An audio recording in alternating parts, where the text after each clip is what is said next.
Mr. Billy Byrne. Billy, welcome to the show. Thanks for having me. You had a very good season last year, winning the senior support race in the Skerries 100. So the season was going quite well last year. And what was it like winning was that your first big win, really? Yeah, that was your first major road race win, yeah. Yeah, and what was that like? Brilliant, especially being the one close to home as well.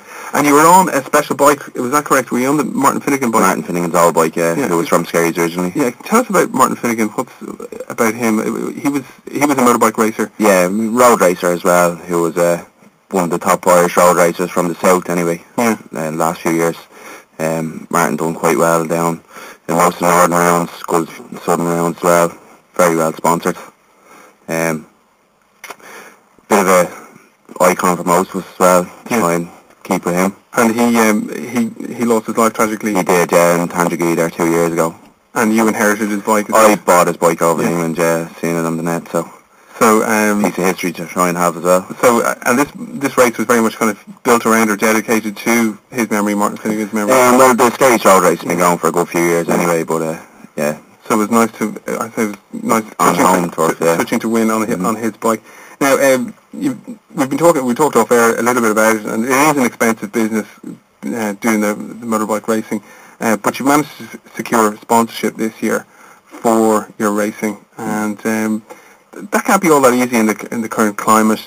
How did you actually secure it? I mean, was there a lot of pressure trying to get something, or I mean, what was the process by which you got sponsored? Yeah, generally we put together a CV, and at the end of every year, then you'd go looking for your next year's sponsorship. Fortunately, I'd seen the team that picked me up now. They were looking for a rider as well. I put my CV toward them, but they had already been considering asking me to ride for them.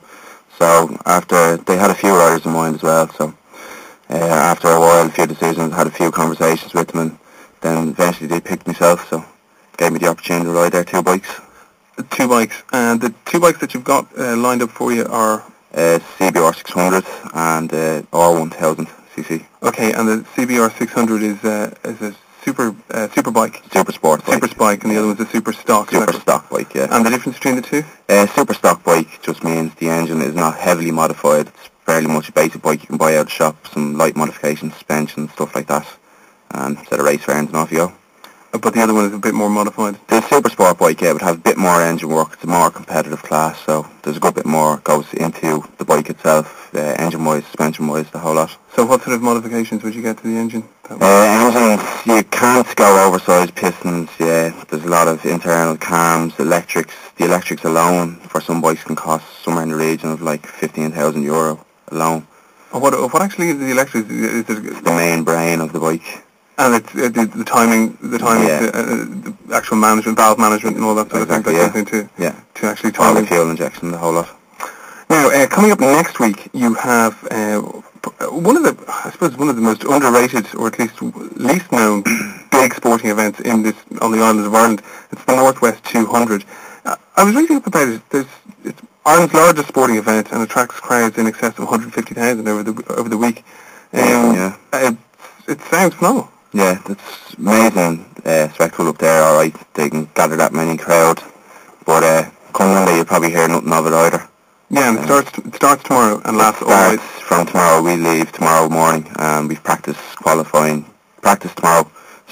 Tuesday, and Wednesday nothing, Thursday is qualifying, Friday nothing again, and Saturday is race day. And what the race day itself, can you describe what the race is going to be like? It's the first time for me being in the Northwest, but I'm assuming it'll be like most of the other races. Be 10 minutes nervous before you get onto the bike. Once you're on the bike, then you're enjoying every minute of it. And the race takes place on just standard, regular roads? Yeah, there's the public roads in around Coleraine, Port Rush and Port Stewart. Yeah. And they just close them off. They'll close them off in the evenings for our practice sessions and then close off Saturday for the day.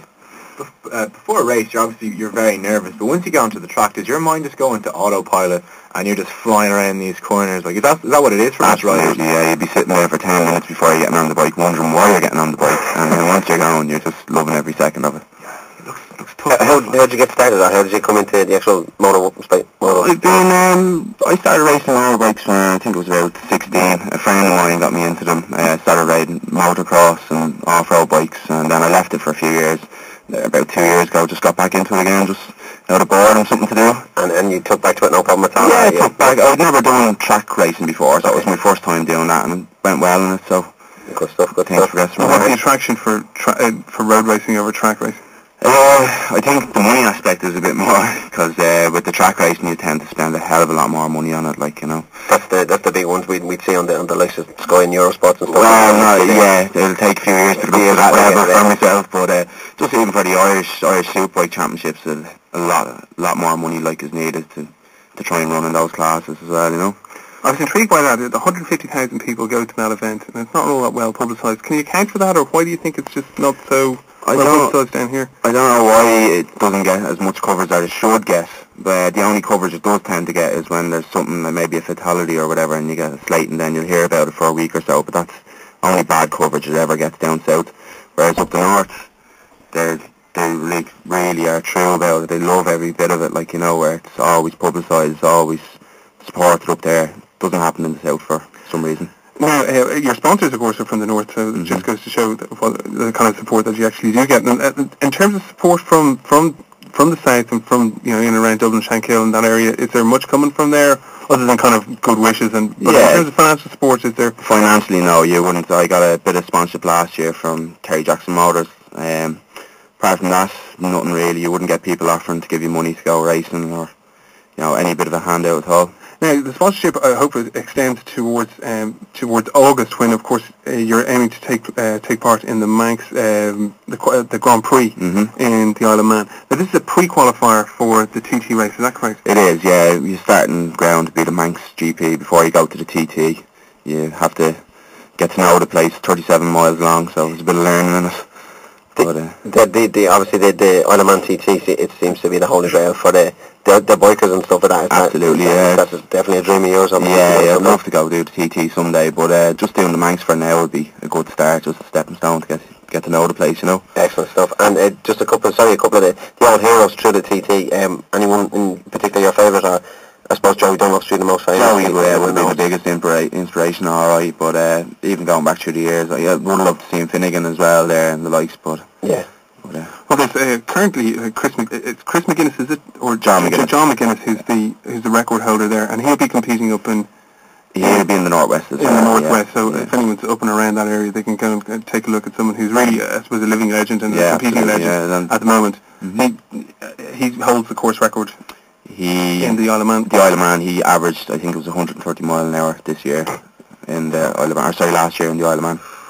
That's so speed. And yourself, what would you be aiming for if you thought, if you're on the same course? I know, like, the bikes are different, your experience is different, he knows the course more. Yeah, well, they say generally if you're starting off in your first few nights of practice, you want to be sort of averaging about 100 mile an hour, and towards the end of it, 117 average.